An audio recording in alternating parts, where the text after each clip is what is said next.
So I'm not sure if I have to introduce myself to anyone here, but just in case, I'm Jarryd. I am the Policy and Campaigns Advisor at Eros. Well, at least for today. Some of you may have seen that I'm actually moving on from Eros after today. So it's good to go out on a kind of final note talking about sex dolls, which is a little bit fun. I have been getting a lot of inquiries about sex dolls, particularly in relation to the criminal law. So the main purpose of today is to kind of cover some of the common issues that members have had about importing and sale of sex dolls. So I'm going to briefly talk about problems importing sex dolls. Even though it's not a criminal law issue per se, it does overlap somewhat. I'm going to talk about the role of classification because I know some people have been getting some very confusing advice from customs that sex dolls need to be classified. And we've spoken to representatives from the classification department and got some clarification on that.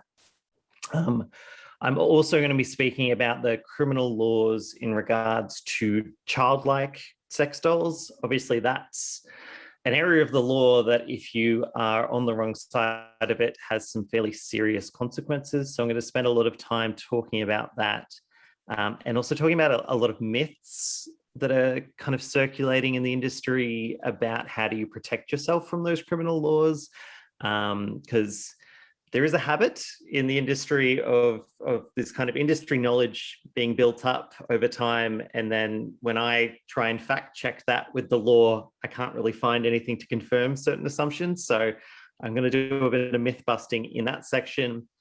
And then finally, I'm going to speak about the Online Safety Act. So many of you may have been aware from earlier in the year that we were really trying to fight this bill that was before the federal parliament, the Online Safety Bill. Unfortunately, that bill has now passed and it has repercussions for how you go about online commerce, particularly with sexually explicit online commerce and how that's regulated. And I thought it was worth today also talking about how that Online Safety Act is going to impact the sale of sex dolls, because we know takedown notices issued by the E-Safety Commissioner, who takes care of the Online Safety Act, have targeted retailers for sale of sex dolls in the past. So worth emphasizing that as well. I should say, I was talking about industry knowledge there. I'm really interested to hear what your experiences have been, both importing and selling sex dolls, because getting kind of definitive advice from both customs and the classifications department has been quite difficult. And if you've had more in-depth discussions, I'm really happy to hear about it. All right, so let's talk about importing first of all. Obviously, many of you would be used to importing goods into the country. Those of you who've had experience importing adult media or pornography in the past have probably come up with issues in relation to this particular regulation. So certain imported goods are prohibited imports under the customs regulations. And sex dolls are one of the kind of key products that may be found falling foul of this regulation. So the regulation talks about importing a publication and any other goods. Okay, so sex dolls would fall into the any other goods component here that describe, depict, express, or otherwise deal with matters of sex in such a way that they offend against the standards of morality, decency, propriety generally accepted by reasonable adults. So that criteria, generally accepted by reasonable adults, has been used to seize adult media in the past and has been used to seize sex dolls. As you can probably see, looking at how that regulation is framed, standards of morality, decency, and propriety generally accepted by reasonable adults, incredibly vague.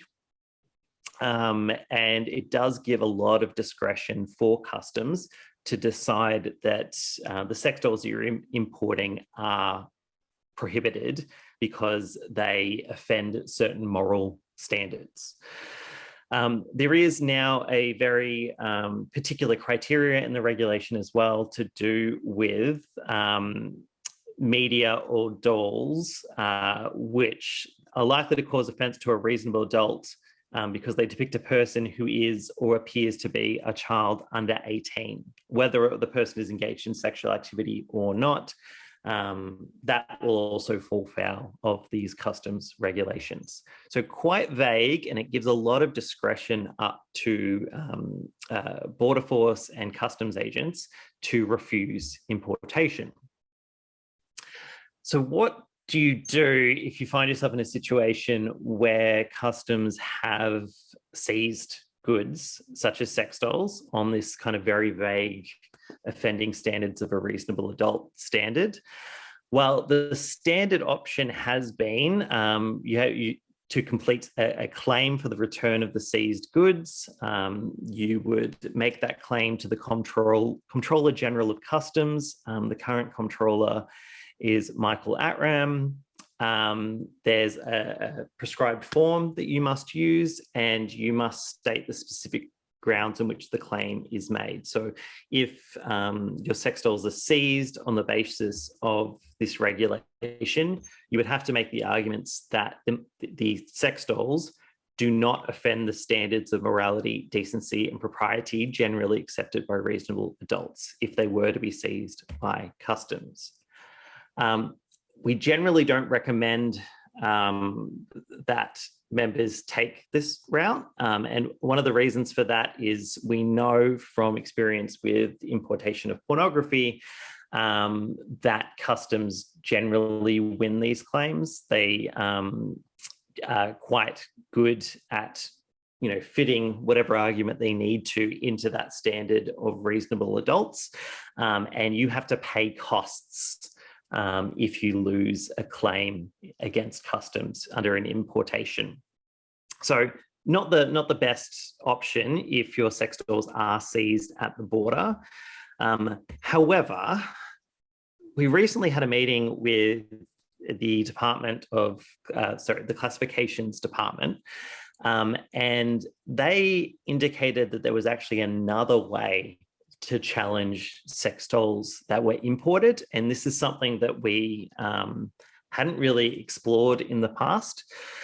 And that was, you can actually get written permission to import from the classifications minister. So it's exactly what it sounds like. You submit a request in writing to the classifications minister. The current classifications minister is Paul Fletcher, and you would need to make a strong argument that the goods don't offend a reasonable adult, and that there are justifiable reasons for them to be imported. So if you find yourself in this situation, there is another option available, writing to the classifications minister. Huge caveat that I'd put on this is the current classifications minister, Paul Fletcher, is also responsible for the Online Safety Act, which heavily impacted the industry. And so I wouldn't be working under the assumption that he is necessarily favourable to the industry, unfortunately. So they're the kind of import issues. I wish I had more kind of definitive advice there about how you deal with those issues. But if your sex dolls do get seized on the basis of that regulation I was talking about, your options are fairly limited, and you're up to the discretion of either the customs controller or the minister in deciding whether or not you can import those dolls. Now, some people have found themselves in this position of having their sex dolls seized on import, and they've gotten advice from Borders officials that they needed to classify the sex dolls prior to import. That's not the case. That is obviously some, I guess, confusion on behalf of border authorities. I think what they're actually talking about is writing to the minister. That's kind of an option for you to do. Sex dolls aren't the kind of media or publication that you need to send to the classifications board to get classified. Something that I will note, though, is that packaging and online imagery might be subject to classification laws.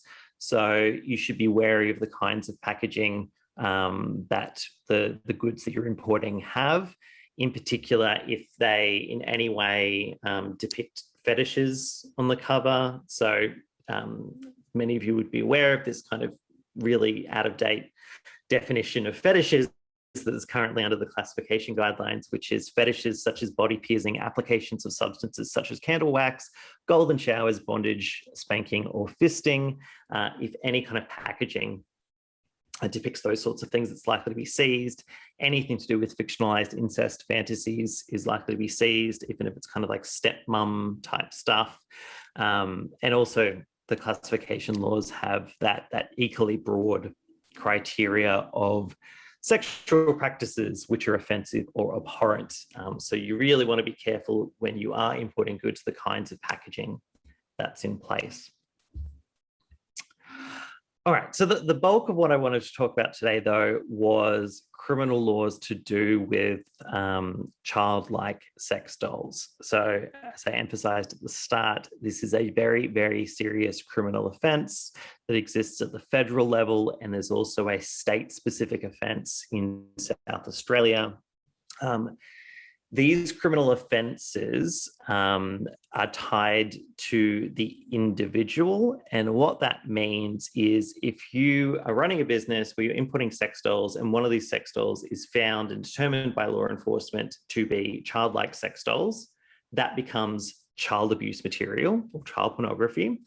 And it means that not only are you as the owner of the business at risk of prosecution, your staff are at risk of prosecution and your customers are at risk of prosecution at various levels. So you as the owner would be at risk of importation and sales offences, your staff would be at risk of sales offences, and your customers would be at risk of possession offences, all in relation to child abuse material.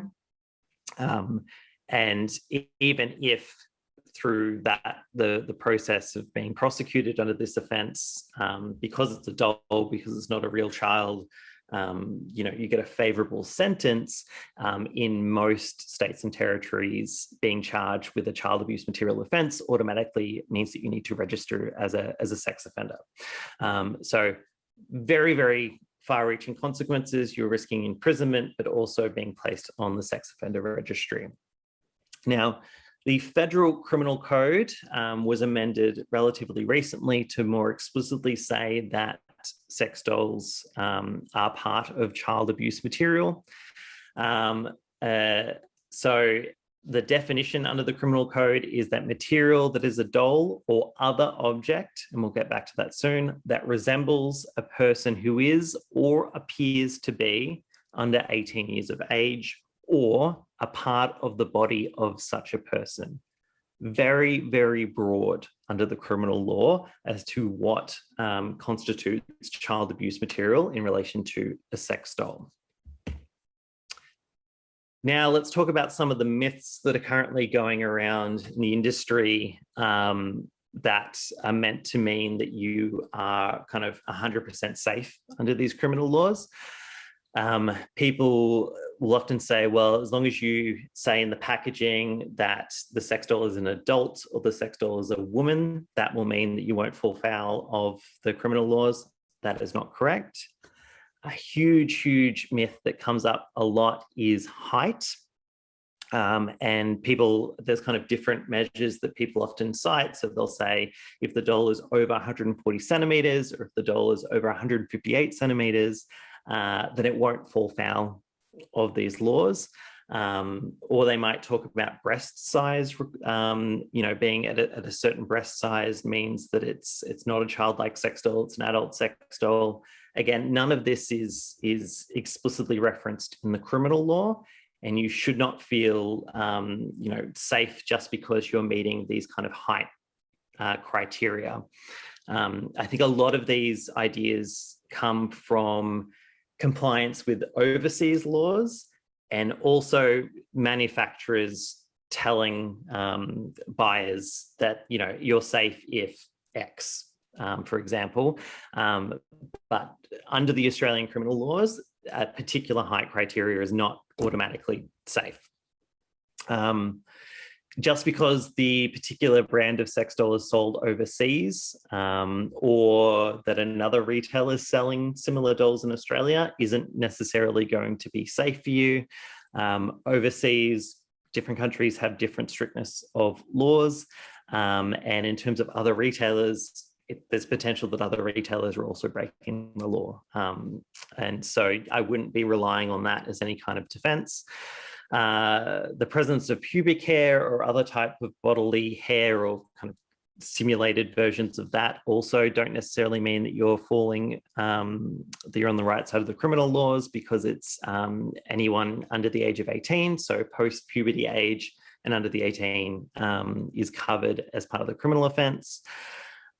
If you're not even selling a whole doll, that doesn't necessarily mean that you're not falling foul of this criminal offence. We had a member who was raided for selling, he described it as kind of fake bums, and they were searched, and there was a potential charge going to be implemented for selling childlike sex dolls for just a kind of masturbator, not a whole doll. So it's important to note that the criminal laws don't cover just whole dolls, but also parts of dolls as well. So that's kind of busting some of those myths there. So how do you ensure that you are on the right side of the law in relation to sex dolls? Well, I would encourage you to take a much more holistic approach, because that's how investigators are taking it. It's not, you know, X criteria, it's not X size or all those sorts of things. It's, you know, would an ordinary member of the public be unsure of the depicted age? That's not a legal test, but I think that that's a really great intuitive way of thinking about how you should approach compliance with these criminal laws. Is there anything about this sex doll that would make someone unsure about the depicted age? So that is holistic in that it needs to take into account descriptions used on packaging. It needs to take into account size, appearance, body hair, whether the dolls are based on real life adult models, and a whole bunch of other things that might shift the needle towards it, people being more certain about the age. You should be wary of clothing and accessories that are necessarily kind of, I guess, insinuated as being younger people. So, I mean, schoolgirl outfits, those sorts of things. I've heard arguments being made, not in relation to sex dolls, but in terms of cartoon depictions of child pornography, that kind of pigtails is an indication of youthfulness. And so I would be wary of selling sex dolls that have that kind of, any kind of youthfulness to them. But you should be taking a holistic approach. You shouldn't be relying on these shorthands of, I've met the height criteria, I'm fine. This is sold overseas, I'm fine. You need to be very, very careful and very, very sure that no one is going to be able to question the depicted age of the dolls that you're selling. All right, I just want to quickly, before we get to, I'm not running too over time, am I? No. Before we conclude and get to questions, I just wanted to briefly talk about the Online Safety Act. So I think many of you were at the Online Safety Bill webinar that we ran a couple of months ago. My sense of time is completely confused because of COVID, but I believe it was a couple of months ago, where we talked about this new regulatory regime that was going to come into play for online content. So your website that you sell your goods from, the Online Safety Act is going to impact that. Very, very briefly, it talks about Class 1 and Class 2 material. Class 1 material is this refused classified material, so that depiction of fetishes, incest fantasies, abhorrent sexual acts, All of those sorts of things are kind of put into this category of class 1 material. kind of put into this category of class 1 material. And we have class 2 material, which is anything that, think of it as a static image of what you've got on your website. If that would be classified as R18 plus or X18 plus, then that's class 2 material. Under the Online Safety Act, takedown notices can be issued to website hosts in relation to class 1 material, whether or not the content itself is hosted or provided from Australia. So if you have stuff on your website that depicts fetishes, but you think you're safe because it is on an overseas website, it's not a .com.au, you can't be reassured by that. They will take steps to try and take down that material, and that may include contacting other regulatory agencies overseas. In relation to class 2 materials, so the R18 plus, X18 plus stuff, if it's not behind a restricted access system, it's potentially susceptible for a takedown notice by the regulator. Something else that's worth noting is in terms of advertising sex toys on social media are at very, very high risk of being issued with fines for hosting either class 1 or class 2 materials. So your ability to advertise in social media is likely to be impacted by this Online Safety Act. So the regulator in charge of this is the E-Safety Commissioner. The E-Safety Commissioner is a complaints-based regulator. And the reason I'm emphasizing this in this discussion around sex dolls is because we know that there are very organized activist groups that are targeting sellers of sex dolls, and they will be issuing complaints to the E-Safety Commissioner for the takedown of content. Whether or not it is a childlike sex doll, I anticipate that there is going to be a flurry of complaints for websites that are selling sex dolls because of these very organized activist groups. So the first thing that I really want to emphasize to ensure that you're on the right side of not getting issued with takedown notices is if your website currently doesn't have a screen that says enter your date of birth or confirm that you're over the age of 18 before clicking through to the main page of the website, I would get that implemented because technically anything that could be classified R18 plus, okay, so movies that are R-rated, think, in the cinemas, sexually explicit in any way, any degree of nudity, any degree of adult themes that are kind of reaching that threshold of being R18 plus, anything on your website that reaches that threshold is meant to be behind a restricted access system already. Okay, it's already meant to have in place that kind of, are you over the age of 18? So if you don't have that currently in place, I recommend that you do have that in place. I would also recommend,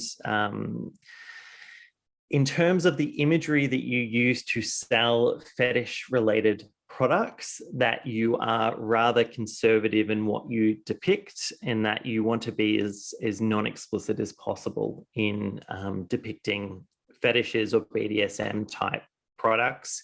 That may or may not include sex dolls, but I think that's worth putting out there as well, that in terms of the content that you put out there, you need to be careful with the BDSM content that you have on your website. So that's the current law and what it's requiring you to do. The Act does have measures in place that if you are served with a removal notice, that is, you are being asked to take down content on your website, the Act, this is the one thing that, in terms of the pressure we're putting on politicians, this is the one thing that we did get through. The Act does specifically provide for an internal review process for removal notices. And there's kind of general criteria that the Safety Commissioner must satisfy as part of that internal review process. So if you are issued with one of these removal notices, you can request an internal review. if the internal review doesn't come back in your favour, there is also an option to appeal to the Administrative Appeals Tribunal in relation to that decision to remove certain content on your website, so that there are avenues there.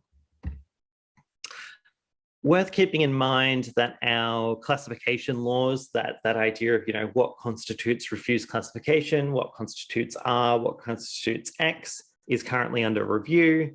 Now that the Online Safety Act is in place, we anticipate that either end of this year or start of next year, we'll get an understanding of how and in what way classification laws may change. Also worth keeping in mind that the E-Safety Commissioner has been tasked with beefing up that restricted access gateway in some way.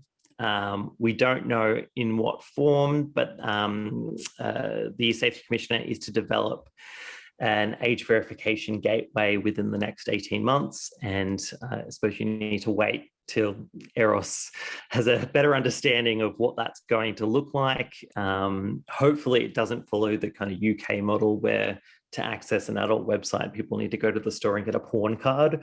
But we won't know what this is going to look like for another couple of months, but it's worth keeping that on your radar.